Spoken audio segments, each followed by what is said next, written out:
आज आपण बघणार आहोत मुगाच्या डाळीचे असे शंकरपाळे. तर मस्त कुरकुरीत असे शंकरपाळे तयार होतात. तर इथे बघा मस्त गव्हाचं पीठ आणि फक्त मुगाची डाळ वापरून आपण हे बनवलेले आहेत. तर इथे ना आपण 1 वाटी मुगाची डाळ 2 ते 3 तास चांगली भिजवून घेतली आणि मिक्सरला फिरवून घेतली.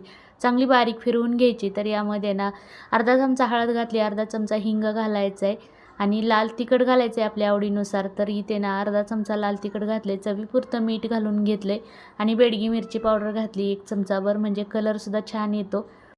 आता ह्याच्यात ना आपण पिझ्झा सीझनिंग घातलं आहे अर्धा चमचाभरच आहे म्हणून आता मी घातलं आहे. तुमच्याकडे नसेल तर नाही घातलं तरी चालेल. कसुरी मेथी घातली चोळून आणि याच्यात जर काळे तीळ असतील तुमच्याकडे तर ते सुद्धा टाकू शकता. मस्त दिसायलासुद्धा दिसतात आणि चवीलासुद्धा छान लागतात. तर 2 मुठी एवढं गव्हाचं पीठ घालून घेतले, म्हणजे अंदाजे 2 वाटी एवढं असेल, मोठी वाटी भरून.